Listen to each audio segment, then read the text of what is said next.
지난 시간 이어서 경우의 수 5.1절 보도록 합시다. 오늘은 곱의 법칙을 한번 볼게요. 자, 곱의 법칙. 말 그대로 어떤 사건의 경우의 수를 곱해서 나타내는 것을 의미하겠죠.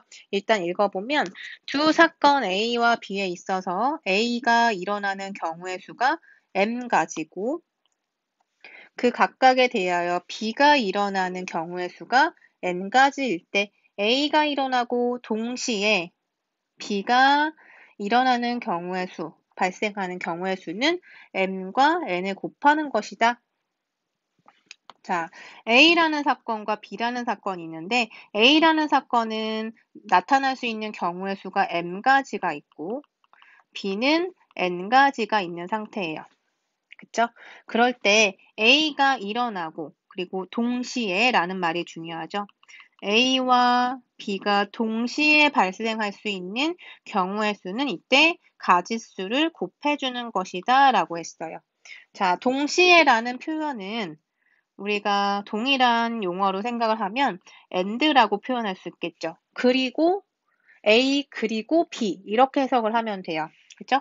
그래서 그리고 라는 의미가 있고 집합으로 보면 이것은 교집합의 의미가 있어요. 왜냐? 동시에 발생하는 거니까. 그래서 이렇게 다 동의어라고 여러분이 생각을 하시고 문제를 접하면 이걸 해결하면 돼요. 지금 우리가 확률 단원을 하고 있는 이유는 뒤에서 통계에 대한 그 응용들을 얘기를 하려고 하는데 확률 계산이 가능해야 그리고 그 개념이 있어야만 통계에 대한 그 개념도 여러분한테 정립이 될 거고요. 그래서 그 다음에 이제 통계에 대한 응용이 어떻게 되는지를 얘기해야 되기 때문에 간단한 확률 이론에 대해서만 얘기를 하는 거예요. 자, 예제 4번 봅시다. 어느 학교와 미술관 사이에는 자, 일단 그림 그려볼까요? 학교가 있고 미술관. 자, 이렇게 학교와 미술관 사이에는 4개의 버스 노선과 3개의 지하철 노선이 있다. 예를 들어서 그냥 뭐 여러 가지 노선이 있겠지만 뭐 이렇게 생기진 않았겠지만 어쨌든 이런 식으로 이제 표현을 해볼게요. 4개의 버스. 자, 이게 버스. 이렇게 4개의 노선이 있고 3개의 지하철 노선. 자, 그리고 지하철이 이렇게 3가지 노선이 있다고 해봅시다. 자, 그러면 문제에서 학교에서 버스를 타고 미술관에 갔다가 그리고 지하철을 타고 다시 학교로 돌아오는 경우의 수를 구하여라 라고 했죠. 그러니까 지금 이것은 동시에 발생하는 사건이라고 보시면 돼요. 자, 학교에서 미술관을 갔다. 그리고 나서 지하철을 타고 다시 학교로 왔다.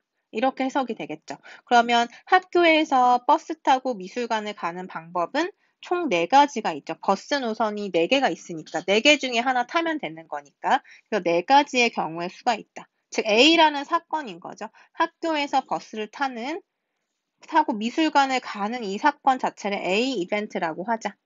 그럼 A가 발생할 수 있는 경우의 수는 4가지이다. 이렇게 해석할 수 있고 그다음에 지하철을 타고 다시 학교로 돌아오는 이 이벤트를 B라고 한번 해본다면 자, 미술관에서 다시 돌아올 때 지하철을 타고 학교로 돌아오겠다. 그럼 3가지 방법이 있는 거죠. 즉 B라는 이벤트는 3가지 방법이 있다. 그런데 이것은 지금 동시에 발생하는 일. 왜냐? 버스에서 미술관 갔다가 지하철 타고 다시 학교로 돌아온다. A 사건과 B 사건은 중복되는 것이 없죠.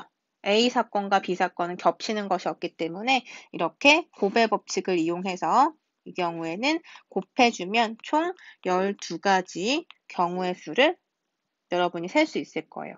물론 이걸 하나씩 세보면 여러분이 더 정확히 알 수 있는데 버스 1번 노선, 버스 2번 노선, 3번, 4번 이런 식으로 표현 한번 해볼까요?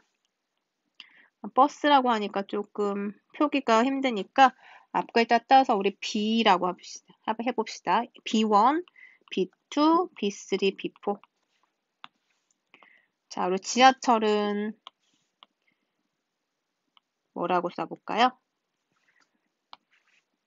M이라고 할까요? M1, M2, M3 자, 이렇게 보면 이렇게 생각할 수 있죠. 학교에서 미술관 갈 때는 버스를 타요. 그러면 B1을 내가 선택했을 때 다시 돌아오는 경우 M1을 탈 수 있고, 그쵸? 지하철 노선 M1을 거칠 수 있고, 예를 들어서 M1이라고 하는 노선이 어떤 몇 호선, 2호선을 탔다가 5호선을 타는 경로다. 그리고 M2라고 하는 것은 1호선을 탔다가 3호선을 타서 이제 학교로 돌아오는 경로다. 이런 식으로 생각할 수 있는 거죠. 그래서 그런 것들을 지금 M1, M2, M3 이렇게 경우를 나눈 건데, 자, 학교에서 미술관을 갈 때, B1을 내가 만약 선택했을 때 돌아올 수 있는 방법. 이 갈 때는 고정돼 있고 돌아올 때는 M1을 탈 수도 있고 M2를 선택해서 돌아올 수도 있고 M3를 선택해서 돌아올 수도 있는 거죠. 그래서 여기에서만 보더라도 총 3가지 방법이 나오게 되고 그 다음에 학교에서 미술관을 갈 때 B2라고 하는 경로를 통해서 지하철을 타고, 버스를 타고 갔다. 그럼 이제 돌아올 때는 어떤 방법이 가능해요? 그쵸. M1을 선택할 수도 있는 거고, 이때도 마찬가지로 M2를 선택할 수도 있는 것이고, M3를 선택할 수도 있는 거죠. 그래서 총 3가지 경우의 수가 나타나는 거예요. 자, 그럼 마찬가지로 내가 갈 때, 학교에서 미술관을 갈 때 B3라고 하는 버스 노선을 타고 갔다. 그러면 돌아올 때 역시 어떤 선택이 가능한 거예요? M1을 탈 수도 있는 거고, M2를 탈 수도 있는 거고, M3를 탈 수도 있겠죠. 그래서 여기에서도 총 3가지 경우의 수가 발생하죠. 마찬가지 B4라고 하는 경로로 학교에서 미술관을 갔다가 돌아올 때는 M1을 탈 수도 있는 거고 M2를 탈 수도 있는 거고 M3를 탈 수도 있는 거죠. 그래서 여기서도 총 3가지 경우의 수가 발생하죠. 그래서 이렇게 몽땅 경우의 수를 더해보면 12가지가 된다라는 것을 알 수 있고 이것은 결국에 이렇게 B1, B2, B3, B4라고 하는 4가지 당 각각 3가지씩 발생한다라고 생각하면 3을 곱해주는 효과인 거죠. 그래서 이것을 우리가 곱의 법칙이라고 한다. 이렇게 여러분이 하나씩 따져보더라도 바로 알 수 있는 가지수가 되겠죠. 자, 그러면 같은 문제로 예제 5번 한번 해봅시다. 유정인의 집 세탁기는 물의 온도를 선택하는 방법이 3가지, 회전 속도를 선택하는 방법이 5가지, 헹굼 횟수를 선택하는 방법이 4가지 있다. 이때 물의 온도, 회전 속도, 헹굼 횟수를 선택해서 세탁기를 작동시키는 경우의 수를 구하여라 라고 했네요. 그죠? 자, 그러면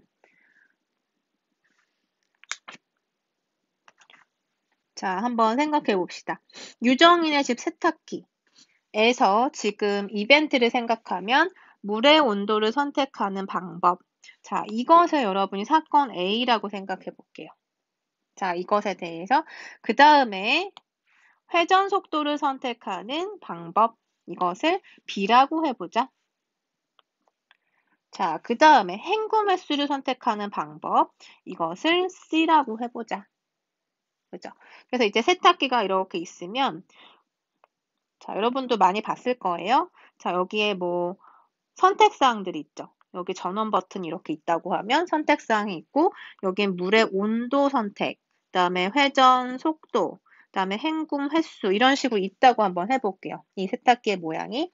자, 그러면 물의 온도는 3가지가 결정 가능하고, 회전 속도는 5가지 가능하고, 헹굼 횟수는 4가지가 가능하다.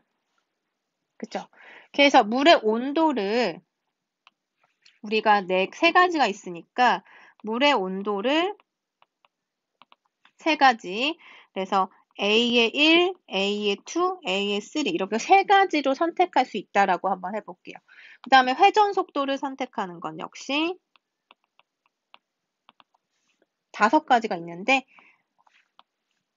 B1, B2, B3, B4, B5 이렇게 5가지 있다고 해봅시다. 그 다음에 헹굼 횟수 몇 가지? 4가지. 그래서 C1, C2, C3, C4 이렇게 4가지 있다고 해볼게요.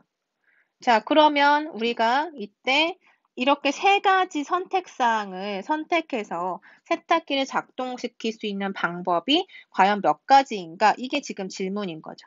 자, 그럼 만약에 내가 물의 온도를 이런 거죠. 예를 들어서 A1이 40도, 이거 50도, 조금 고온 70도. 이런 식으로 내가 선택할 수 있는 사항이 있을 거잖아요. 그걸 이제 A1, A2, A3라고 했는데 만약에 내가 A1도로 선택을 했다. 물의 온도를. 자, 그러면 회전 속도는 여기에서 뭘 선택할 수 있을까요? 그렇죠? B1부터 B5까지 난 5가지의 가능성이 있는 거죠. 회전 속도는 내가 5개 중에 고르면 되는 거예요. 자, 그러면 자, 이제 선택을 한번 해봅시다. 물의 온도를 A1도로 맞추고 회전 속도도 B1이라고 했을 때 그때 헹굼 횟수는 얼마로 맞춰줘야 할까요? 한 번 할 것이냐, 뭐 2번 헹굴 것이냐, 3번 헹굴 것이냐, 4번 헹굴 것인가, 뭐 이런 식으로 우리가 선택을 하게 될 텐데 그 횟수를 C1, C2, C3, C4라고 한다면 우리가 물의 온도 A1, 회전 속도 B1이라고 했더라도 헹굼 횟수는 C1, C2, C3, C4 중에 하나를 또 선택해야 되겠죠. 그쵸? 그리고 마찬가지로 A1일 때 B2를 선택한다면 이때도 마찬가지로 C1, C2, C3, C4 중에서 헹굼 횟수를 한번 선택할 것이에요. 그쵸? 이런 식으로 생각하면 자, 순서상이 어떻게 되냐면 A1 하나당 B1을 선택했을 때는 몇 가지? 4가지가 발생하죠. 그쵸? 그 다음에 A1을 고정하고 B2라고 하는 회전 속도를 선택했을 때도 마찬가지로 몇 가지? 4가지의 가능성이 있는 거예요. 그 다음에 A1 선택하고 그 다음에 회전 속도를 B3라고 했을 때 그때 헹굼 횟수도 몇 가지? 당연히 4가지 선택 가능하죠. 이런 식으로 해서 A1일 때 B4 선택하면 이때도 C1, C2, C3, C4 중에 하나니까 4가지 선택 가능하고 A1, B4를 선택했을 때 헹굼 횟수도 역시 마찬가지로 C1, C2, C3, C4 중에 하나니까 4가지 선택할 수 있는 거죠. 그죠? 그래서 이렇게 지금 이 경우의 수만 따지더라도 4가지, 4가지, 4가지, 4가지, 4가지 해서 총 몇 가지예요? 총 20가지가 되는 거죠. 자, 그럼 거기에다가 이번에는 물의 온도를 내가 A2로 맞췄다.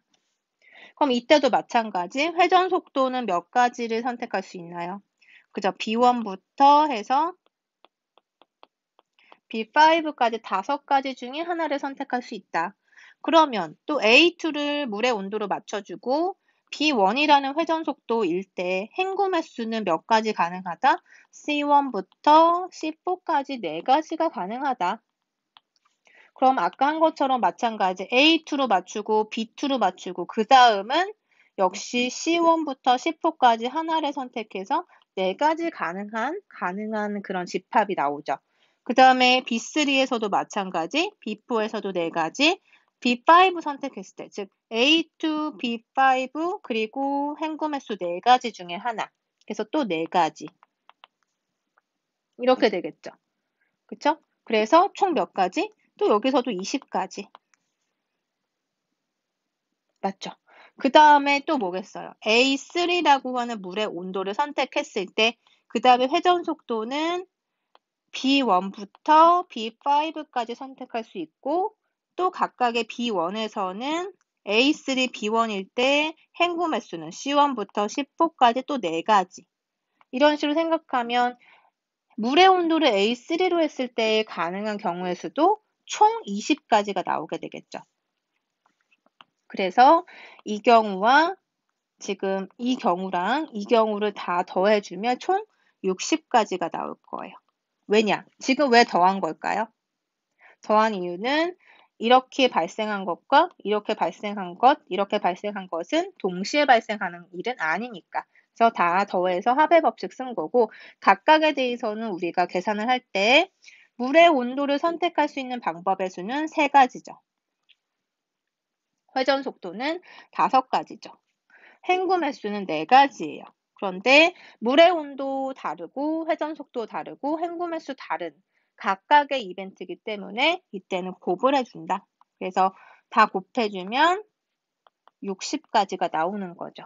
그쵸? 우리가 지금 수영도처럼 이렇게 계산을 했을 때도 60까지가 나오고 곱의 법칙을 써서 다 곱했을 때도 60까지가 나오게 될 거예요.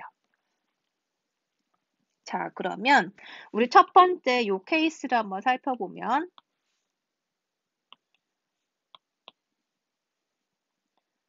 자, 이것을 우리가 한번 순서상으로 나타내 볼까요? 어떻게 하냐면 자, 이렇게 해서 물의 온도, 그다음에 헹굼 횟수, 아니죠. 회전 속도, 그다음에 헹굼 횟수 이 순서대로 이렇게 순서상으로 표현한다고 생각하면 자, 요 경우에서는 어떻게 쓸 수 있어요? A1일 때 B1을 선택하고 그때 C1을 선택하는 경우가 있다. 그쵸? 이렇게 볼 수 있고 그 다음은 어떻게 또 볼 수 있어요? A1이라고 하는 물의 온도를 선택했을 때 B1만큼 회전시키고 그쵸? 회전 속도를 B1으로 고정시키고 헹굼 횟수를 나는 C2로 만들겠다. 이렇게도 가능한 거고 또 역시 A1 물의 온도 그리고 회전 속도 B1 맞춰주고 이때 헹굼 횟수를 C3로 할 수도 있는 거고 그죠? 그 다음에 A1의 물의 온도를 맞추고 B1만큼의 회전 속도, 그 다음에 C4만큼의 헹굼 이렇게 설정할 수 있죠. 이것을 순서상으로 표현할 수 있는 거고 지금 이렇게 네 가지가 결국에는 A1일 때 B1에 해당하는 C1부터 C4까지 가능한 가지수가 된 거예요.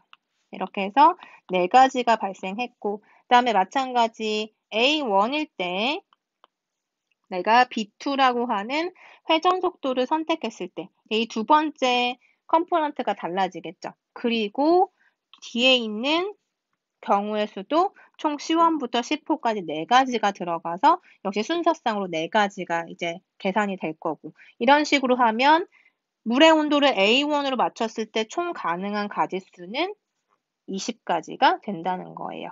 자, 이렇게 해서 빠르게 계산할 수 있는 방법은 각각이 독립적일 때, 즉 물을 선택하는 방법, 회전 속도, 그다음에 펭귄 횟수는 각각 일어나는 사건이니까 이것은 곱의 법칙으로 해서 다 곱해버리면 된다. 다음으로 우리 경우의 수를 구하는 방법에 대해서 한번 정리를 해볼게요. 앞에서 우리가 합의 법칙, 지난 시간에 합의 법칙, 그리고 오늘 곱의 법칙에 대해서 얘기했는데 여러분이 문장, 그리고 문제, 그리고 상황을 잘 파악하면 어떤 규칙을 써야 하는지는 알 수 있을 거고 첫 번째 고려해야 되는 것은 조건을, 주어진 조건을 만족시키는 것을 빠짐없이 포함해야 한다. 그래서 여러분이 모든 가능한 경우의 수를 세야 한다는 것, 그리고 같은 것은 중복되지 않아야 한다라고 했죠. 같은 것을 중복하면 어차피 같은 가짓수기 때문에 하나로 이제 얘기를 해야 되는 거죠. 그죠? 그래서 마치 우리가 집합에서 보면 1,2라는 집합과 2,1이라는 집합은 서로 같은 것으로 간주하는 것처럼 중복되는 것은 하나라고 생각하면 된다라는 거예요.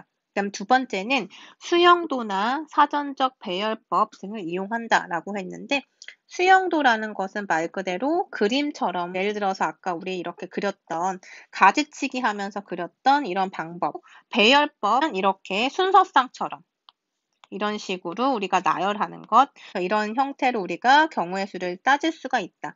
몇 가지의 사건이 발생할 것인가를 따질 수 있다는 거죠. 자, 예제 6번에 A, B, C, D 네 지점이 아래 그림과 같이 여러 개의 길로 연결되어 있다고 하자. A 지점에서 D 지점으로 가는 경우의 수를 구하여라. 자, 문제는 일단 A라는 지점에서 D까지 가는 거예요. A에서 출발해서 D로 도착하는 이런 경로를 한번 생각해 보자라는 거죠. 자, A에서 D까지. 자, 이게 마치 여러분이 어떤 목적지가 있어서 집에서부터 출발해서 목적지까지 도착하는 경로라고 한번 생각해 보는 거죠. 예를 들어서 B는 학교가 될 수 있고 C는 내가 자주 가는 음식점이 될 수 있고 이런 식으로 해서 지도를 그려놨다. 이런 식으로 표현을 했다라고 했을 때 그리고 단 같은 지점은 두 번 지나지 않는다. 자, 무슨 얘기냐면 자, A에서 내가 B로 가는데 다시 돌아오지는 않는다는 얘기예요.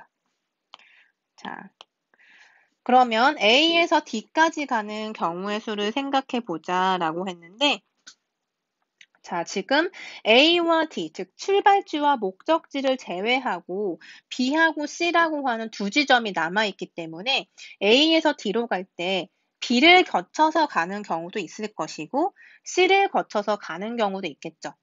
그리고 B와 C를 다 거쳐서 D까지 가는 경우도 있을 거예요. 이런 모든 경우를 나눠서 한번 생각해 보는 거죠. 그래서 첫 번째는 자, A에서 D까지 가는데 중간에 B라고 하는 지점을 거치는 경우를 한번 생각해 보자. 그쵸? 그러면 이제 A에서 B까지 가는 경우의 수를 한번 따져보면 자, A에서 B까지는 경로가 연결되어 있는 이 길을 생각하면 되겠죠. 한 가지, 두 가지, 세 가지.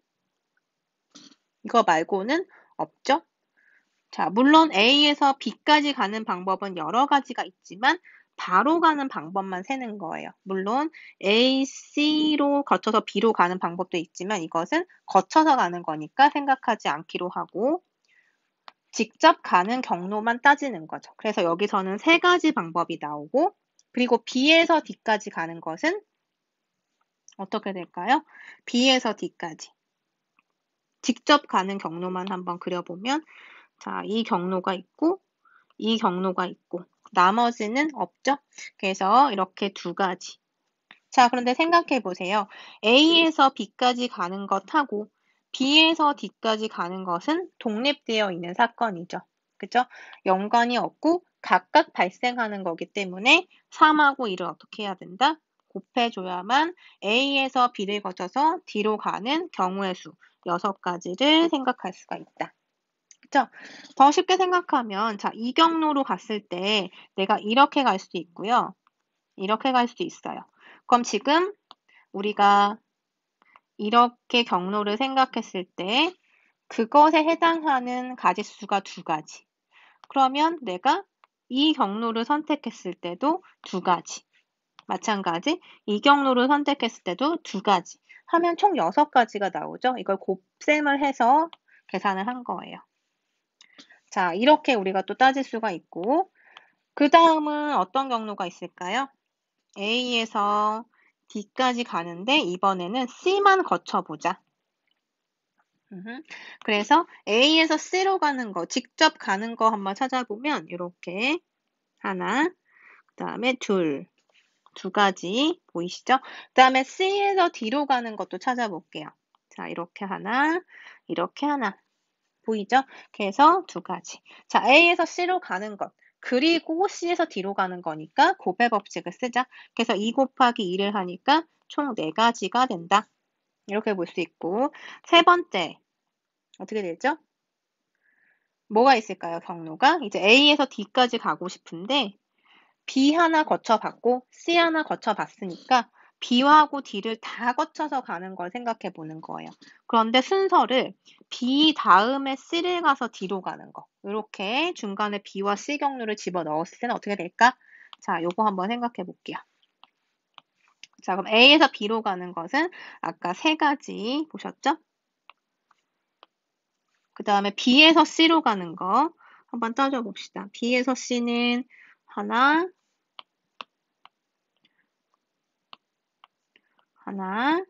둘, 셋. 이렇게 세 가지. 그 다음에 C에서 D로 가는 것 하나, 둘. 또 있어요? 없죠. 그래서 이렇게 둘. 자, 각각의 경로는 다 동시에 발생한다. 즉 A에서 B로 갔다가 동시에 B에서 C로 갔다가 동시에 C에서 D로 가는 것이다. 그래서 다 곱해주면 모든 경우의 수는 18가지가 된다. 자, 그 다음에 또 생각해 봐야 되는 것은 어떤 경로가 있죠? 그쵸. A에서 D까지 가는데 이번에는 B와 C를 거치긴 거치되 순서를 바꿔서 A에서 C로 갔다가 C에서 B로 갔다가 D로 가는 거예요. 자, 그렇게 되면 A에서 C로 가는 경로 한번 찾아봅시다. A에서 C는 하나, 둘. C에서 B는 여기에 보이시죠? C에서 B 세 가지. 그럼 B에서 D는 B에서 D, B에서 D. 자, 이렇게 해서 두 가지인가요? 그쵸? 자, 그래서 이렇게 따지면 다 곱했을 때 12가지가 나오네요. 자, 그래서 총 4가지로 나눠서 우리가 생각을 해봤는데 이것 외에 혹시 있나요? 이것 외에도 A에서 B로 가는 방법. 자, 물론 자, A에서 B로 갔다가 C로 갔다가 다시 B로 갔다가 D로 갈 수도 있어요. 하지만 여기서 뭐라고 했냐면 같은 지점은 2번 지나지 않는다. 그러니까 반복하지 않겠다라고 했으니까 이렇게 반복을 하면 안 된다는 얘기죠. 그래서 우리가 생각할 수 있는 총 가지수는 이렇게 4가지가 나오는 거고 여기에서 또 생각해 보면 1번 경우하고 2번 경우, 3번 경우, 4번 경우는 모두 동시에 발생할 수는 없죠.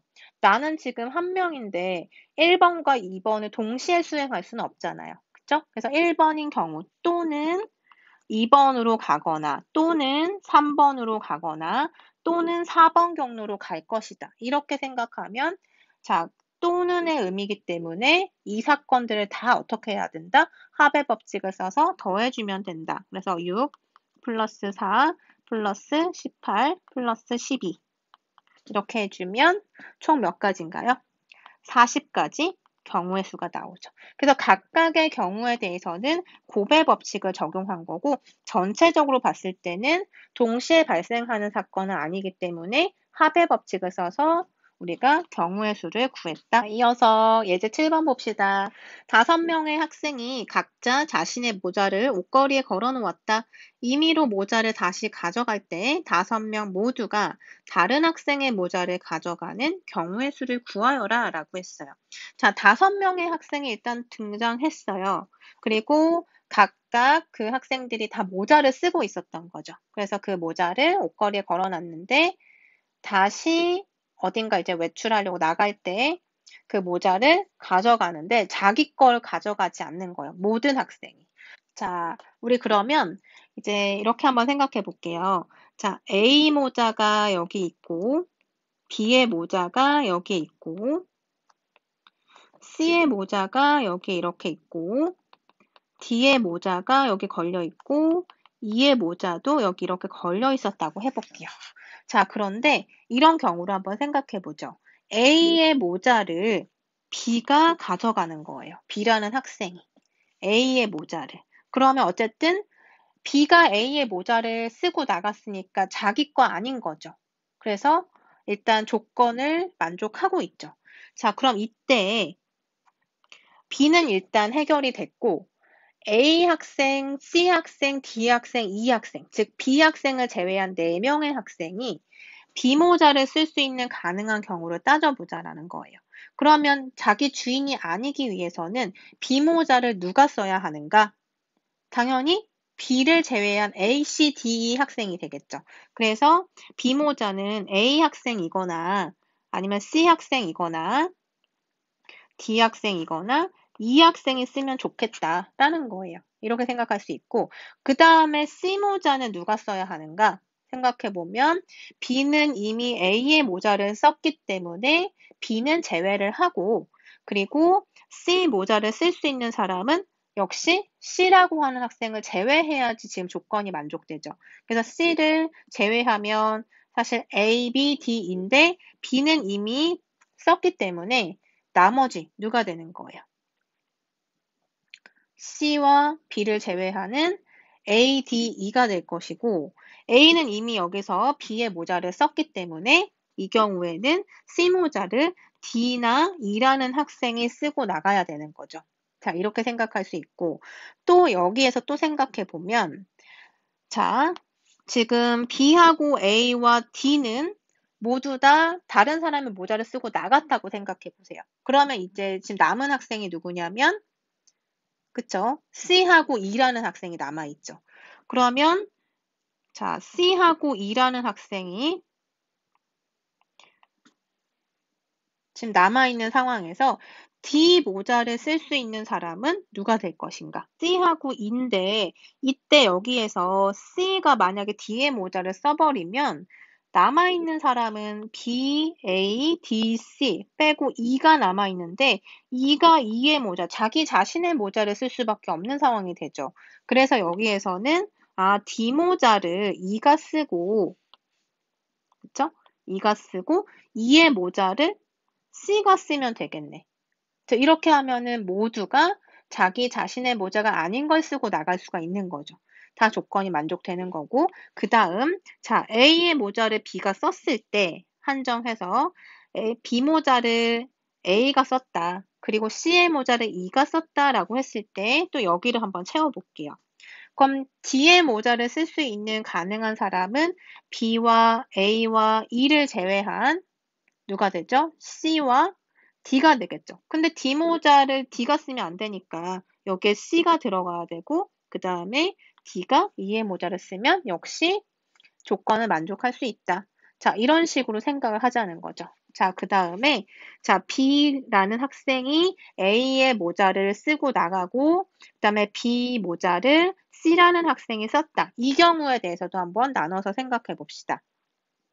자, 그렇다면 그 다음에 올 수 있는 가능성은 자, 뭐가 될까요? B하고 C는 이미 썼어요. 그러면 나머지 A 학생, D 학생, E 학생 남아있죠. 그죠? 그래서 C의 모자를 A도 쓸 수 있고 D도 쓸 수 있고 E도 쓸 수 있는 상황인 거예요. 자, 이렇게 생각했을 때 그 다음 또 연결을 해보면 자, 어떻게 볼 수 있죠? B가 A를 썼고 C가 B의 모자를 썼고 C 모자를 A가 썼다. 그러면 지금 남아있는 학생은 B, C, A를 제외한 D와 E가 되는 거죠. 그런데 지금 D 모자를 쓰는 사람은 결정해야 되니까 여기에 E가 와야지 중복되지 않고 여기에 D가 오면 되겠네요.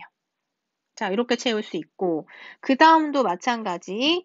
자, C 모자를 D가 썼다라고 했을 때 여기에 남아있는 그 학생은 누가 되냐면 B와 C와 D를 제외하고 누가 돼요? A와 E가 남아있죠? 그런데 마지막 E 모자는 E가 쓰면 안 되니까 여기에 A를 배치하고 그 다음에 여기에 E를 넣어주면 모두가 자기 자신의 모자를 안 쓸 수가 있는 거죠. 자, 그 다음에 자, 마찬가지로 자, B가 A 모자를 썼을 때 C가 B의 모자를 쓰게 되고 E가 C의 모자를 썼다라고 하면 이제 남아있는 학생은 A 학생과 D 학생이 남는데 D 모자를 쓸 수 있는 사람은 그쵸, D가 되면 안 되니까 A 학생이 써주면 되겠고 나머지 D 학생이 E의 모자를 쓰면 되겠네요. 자, 이렇게 해서 맞춰봤고 그 다음에 자, B라고 하는 학생이 A 모자 쓰는 거 확정됐고, 그 다음에 D라고 하는 학생은 B의 모자를 썼고, 그 다음에 C의 모자를 누가 쓸 수 있는가 한번 생각해 보면, 자, 누가 쓸 수 있을까요? B하고 D니까 나머지를 생각해 보면 A, C, E 세 명이 남아 있는데, 여기서 못 쓰는 사람은 누구냐면 C죠. 왜냐하면 C의 모자를 써야 되니까 내 거 쓰면 안 되잖아요. 그래서 A하고 E만 남게 돼요. 그러면 여기서는 A하고 E가 남게 된다. 그럼 A와 E의 또 선택을 한번 해보죠. 자, C 모자를 A가 썼다. 그러면 D 모자는 누가 써야 하고 E 모자는 누가 써야 하는가? 자, 지금 어떤 학생 두 명이 남았나요? B가 썼고 D가 썼고 A 썼으니까 C랑 E 학생이 남아있죠. 그쵸? 근데 지금 E 모자는 E가 못 쓰니까 얘가 C가 되면 되고 그리고 여기에 누가 오면 돼요? E가 오면 되겠죠. 이렇게 하면 또 5명이 다 나의 모자를 안 쓰고 나갈 수 있고 그 다음에 이제 C 모자를 E가 썼다라고 해볼게요. 그러면 남아있는 학생은 B, D, E를 제외하고 B와 D와 E를 제외한 그쵸? A하고 누가 남아요? C가 남죠. 그래서 D 모자는 A도 쓸 수 있고 C도 쓸 수 있으니까 이렇게 남겨놓고 그 다음에 계산 한번 해봅시다. 그러면 여기에는 누가 와야 하는가? 그쵸? 지금 보시면 B, D, A 아니죠. B, D 다시 한번 자 B, D, E, A 그럼 여기 누가 와야 돼요? 마지막 한 명 남은 C가 오면 되죠. 그러면 E 모자를 쓰는 거니까 겹치지 않고. 자, 그 다음에 D 모자를 C가 썼을 때는 여기에 누가 오면 돼요? 나머지 한 사람? A가 오면 되죠. 그래서 이런 경우 생각할 수 있고. 자, 마찬가지로 이제 마지막. 자, A 모자를 B가 썼다. 그리고 B의 모자를 E가 썼다 라고 했을 때. 그럼 C의 모자는 누가 쓸 수 있는가? 그쵸? 그러면 B 학생, E 학생 결정됐으니까 나머지 A, C, D가 남아 있어요. 그쵸? 근데 지금 C의 모자가 이제 써야 되는 상황이니까 C는 제외를 해야 되겠죠. 그래서 A하고 D 학생만 남겠네요. 자, 그러면 이 경우에, 요 경우에 나머지 D 모자랑 E 모자를 누가 써야 하는가? 이것을 결정해야 되는데 B 학생, E 학생, A 학생 있으니까 지금 누가 남아있냐면 C 학생과 D 학생만 결정해 주면 되고 이제 D 모자를 쓸 사람은 D가 돼선 안 되니까 여기에 C가 오고 여기 E 모자를 D가 써주면 되겠네요. 자, 이렇게 만들 수 있고 그 다음에 자 D인 경우에 C 모자를 D가 썼다. 그러면 D의 모자를 누가 쓸 수 있는가 한번 생각해 보세요. 자, B하고 E하고 D.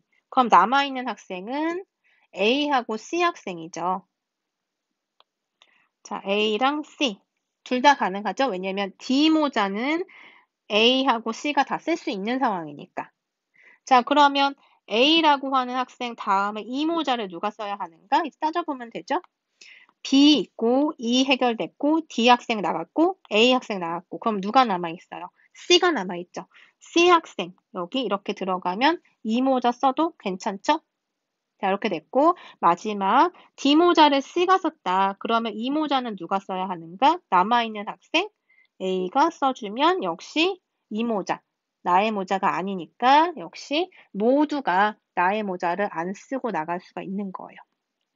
자, 이렇게 해서 지금 B라고 하는 학생이 A의 모자, 즉 다른 사람의 모자를 썼을 때 이 경우만 따져봤더니 총 몇 가지가 나왔냐면 하나, 둘, 셋, 넷, 다섯, 여섯, 일곱, 여덟, 아홉, 열, 11가지가 지금 나왔어요. 자, 그런데 이렇게 우리가 얼만큼을 더 생각해야 되냐면 지금 B를 시작으로 얘기한 거잖아요. B가 다른 사람 A의 모자를 썼을 때 경우의 수.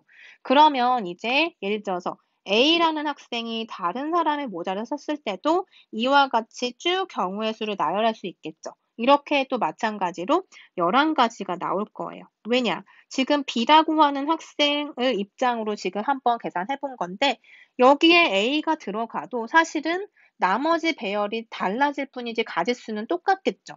그래서 또 11가지가 나올 거란 말이에요. 그러면 여기 첫 번째 요 자리에 A도 들어갈 수 있고 B도 들어갈 수 있고 그리고 상황은 지금 우리 얘기한 것처럼 이렇게 A 모자, B 모자, C 모자, D 모자, E 모자처럼 이렇게 다른 사람의 모자를 위에다 써놓고 지금 첫 번째 누가 다른 사람의 모자를 썼다. 일단 이렇게 생각해서 경우의 수를 나누면 11가지가 나왔기 때문에 자, 이 자리에 들어갈 수 있는 건 A, B, C, D, E 이렇게 되잖아요. 그쵸? 자, 그래서 여기 첫 번째 올 수 있는 자, 요 자리에 올 수 있는 건 알파벳이 A, B, C, D인데 그래서 5가지니까 11가지에다 곱해서 55가지인가? 이렇게 생각할 수 있는데 다시 한번 생각해 보면 지금 이 상황은 A의 모자를 누가 가져간 거죠? B라고 하는 학생이 가져갔다. 자, 이것을 이제 다른 경우로 생각해 보면 A의 모자를 B가 가져가는 경우도 있지만 C가 가져가는 경우도 있고 D가 가져가는 경우도 있고 E가 가져가는 경우도 있고 해서 지금 우리가 나열을 이렇게 A 모자, B 모자, C 모자, D 모자, E 모자 이렇게 놔뒀을 때 여기에 올 수 있는 가짓수를 생각하면 B가 가져가거나 C가 가져가거나 D가 가져가거나 E가 가져가거나 하지만 A가 가져갈 수는 없는 거죠. 이 상황은 제외해야 되니까 총 이렇게 4가지가 발생하는 거예요. 그래서 B, C, D, E 이렇게 4개에다가 총 11가지 반복되는 거기 때문에 11 곱하기 4 해서 총 44가지의 경우의 수를 생각해 볼 수 있다. 라고 얘기할 수 있겠네요. 자, 이렇게 하나씩 여러분이 따져보면 충분히 경우의 수는 어렵지 않게 구할 수 있을 거예요. 자, 그럼 우리 다음 절로 넘어갑시다.